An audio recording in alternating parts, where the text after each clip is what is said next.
Good evening, I'm Fana Sheikh and you're tuning in to AWANI tonight. The anti-party hopping law will be in effect tomorrow. And how can the country build greater resilience to future shocks in the economy post-pandemic? That and more coming up.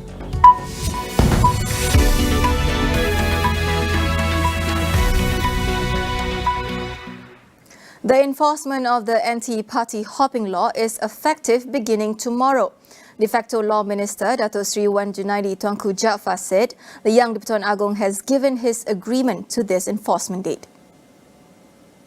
In a statement, Wan Junaidi said that the law was gazetted on September 6 after the King gave his assent to the constitutional amendment on August 31st.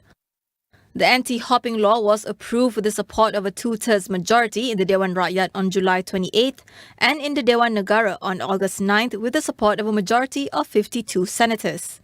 Yesterday, Wan Junaidi assured that the law would be in effect before the next general election.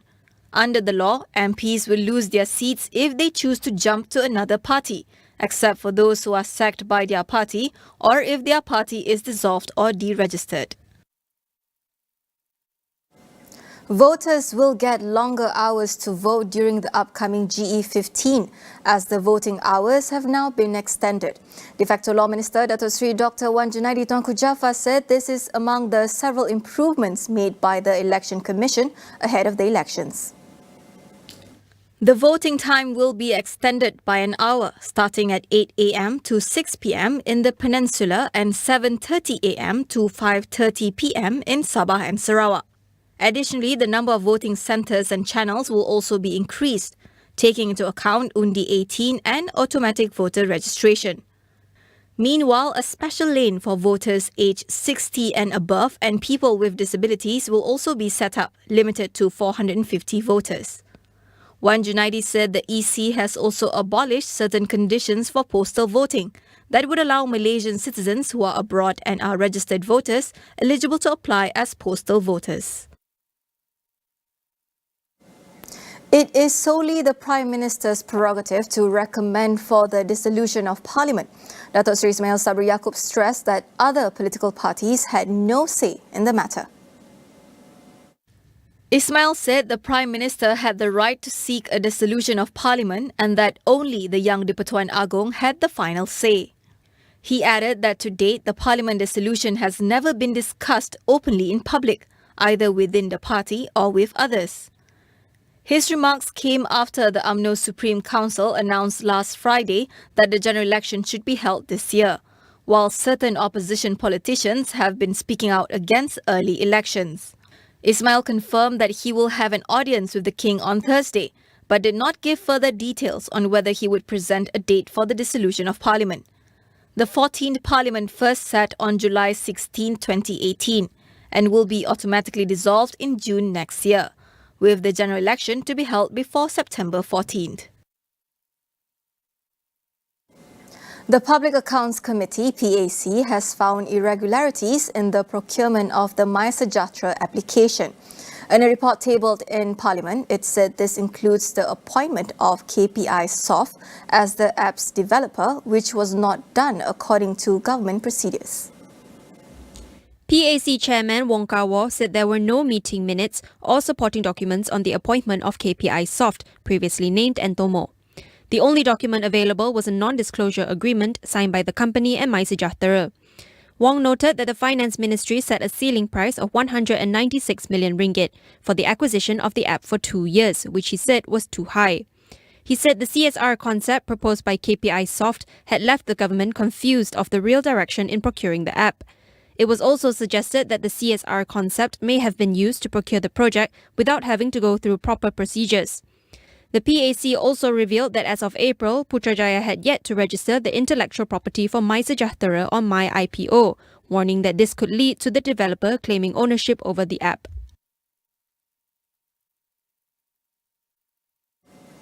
Recent challenges such as the pandemic and disrupted supply chains has shown the need to always be prepared for times of crises. Dr. Lee Hock An, Senior Fellow of the ICS Yusof Ishak Institute, discusses how the country can build greater resilience to future shocks. I think it's good to pause and look back at the journey that Malaysia has taken, and some of the key lessons, I think, and this will address moving forward as well, is that for stability, institutional stability especially. So Malaysia was able to weather the pandemic and the economic shock resulting from the measures taken, right?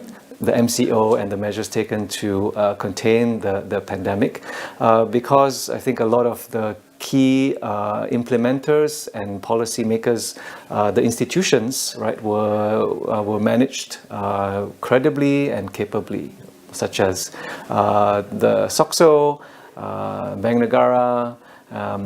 And so I think with that, right, Malaysia was able to also weather the storm, even with some political change and turmoil. And I think also across time, I think that Malaysia has managed to do well, and should continue, right, to be a priority, was to not be vulnerable internationally as a country. So in terms especially of accumulating foreign denominated debt, that's something that Malaysia has managed consistently over time, and I think that should be continued.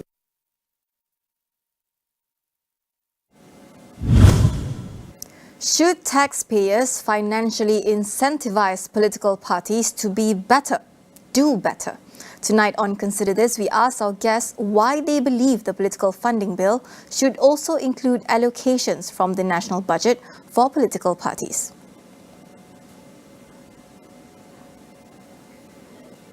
We go for a quick break. Stay with us.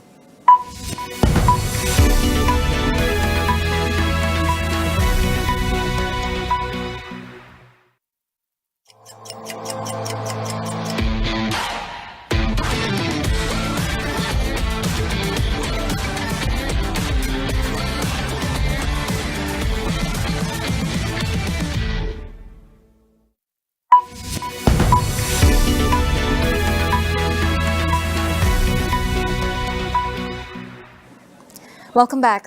People who suffer from atopic dermatitis or eczema are also prone to mental health issues. This is because of how the condition affects one's appearance and also their quality of sleep. Leading to World Mental Health Day on October 10th, we speak to consultant dermatologist Dr. Cheng Chen Chuan to help us understand the disease better. I think nowadays our world is a very visual world. We go on social media, things like TikTok, Instagram, Facebook, etc. And people are very, concerned about how they look like. But for eczema, it's not just the look. They also have a lot of itch. They often have suffered from reduced sleep, whether in terms of quality of sleep, time of sleep, and they are awakened by scratch in the middle of the night. If you can't sleep well at home, then your tolerance to stress is reduced, your work productivity is reduced. Some people are being bullied at work and at home and even at school place, our children with eczema, etc. And their mood are very unstable because of this. A lot of my eczema patients, especially when they when their sleep is affected, or when more than 10% of body surface area is affected, I would say they are actually very depressed. And it's not uncommon for our patient to feel suicidal sometimes, or feel like not going out to see people. They don't feel like going to school or going to work. It is quite common for our patient to feel withdrawal. Therefore, she said it is important to create early awareness about the disease among patients and their peers. One thing at school is to make the children aware of the condition. I think we have a few friends come up with stories about eczema, comics about the disease as well. It's made available on our Persatuan Dermatology Malaysia website as well. It will help people who has never suffered from eczema to understand about the disease itself, but also help our eczema patients to understand more about what they are suffering from and how to deal with it. On to international news. Thousands of people in Japan were ordered to seek shelter after North Korea fired a ballistic missile over the country today. The missile is understood to have traveled about 4,500 kilometers before landing in the Pacific Ocean. The launch covered the longest distance ever traveled by a North Korean missile and reached a height of around 1,000 kilometers, higher than the International Space Station. The missile is Pyongyang's fifth launch in over a week and follows joint drills by the US, Japan and South Korea in the region. It is also the first North Korean missile launch over Japan since 2017. Japan has denounced the launches, with Defense Minister Yasukazu Hamada saying it would not rule out any options, including counter-attack capabilities, as it looks to strengthen defenses in the face of repeated missile launches from the north. Australia has set a zero extinction target, promising to preserve at least 30% of its land in a bid to protect its unique wildlife. Environment Minister Tanya Plibersek said the new plan, worth 224.5 million Australian dollars, offers a pathway for threatened species conservation and recovery for the next 10 years.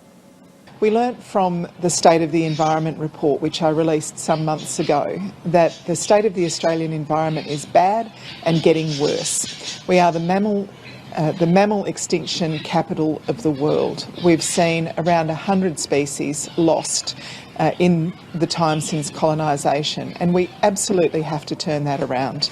If we keep doing what we're doing, we'll keep getting the same results. The plan also aims to improve resilience to climate change, better monitor existing populations, and build insurance populations of some key species in predator-free zones. Over 100 endangered species of animals and plants, including the iconic koala, will be prioritized under new conservation strategies. A government report in July revealed that Australia lost more mammal species than any other continent, and has one of the worst rates of species decline among the world's richest countries.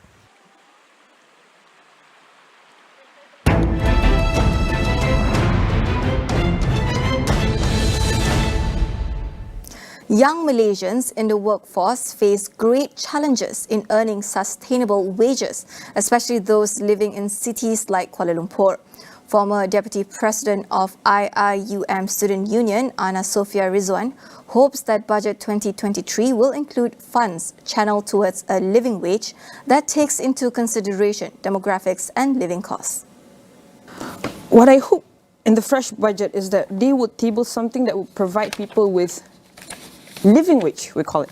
Okay, living wage is actually being defined by central bank as a wage that could accommodate your living as a prosperous member of the society. It means it's not just food, clothing, and also a shelter. It goes beyond your ability to participate in the society, to self-develop, etc. It's not referring to wants, it's just referring to needs. So this idea of living wage, I hope it can be implemented in a budget where it will help or it will promote to reduce unemployment based on places in Malaysia. I mean, to be fair, the cost of living in KL is different from Terengganu and Kelantan. Absolutely. So this living wage goes back to the cost of what is fairly to be paid for people here and also people at other places. So when it comes to budget, just simply to be said, perhaps they need a little bit of more targeted, what do we call that, quota, or Yes. a specific quota to actually compensate the employer. If they were about to take fresh grad youth and this unemployed person, what can the government assist or make it easy for these corporate people, perhaps some tax reduction, etc.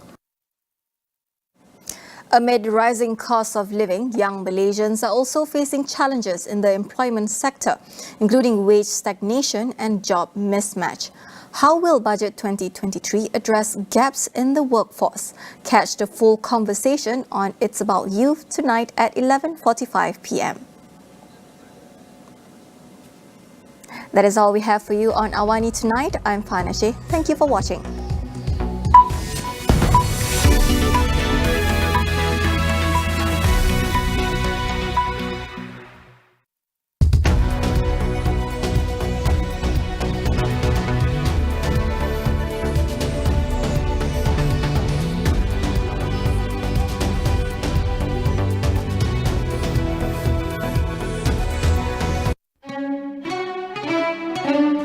Log masuk sekarang untuk menerokai dunia fantasi Genshin Impact.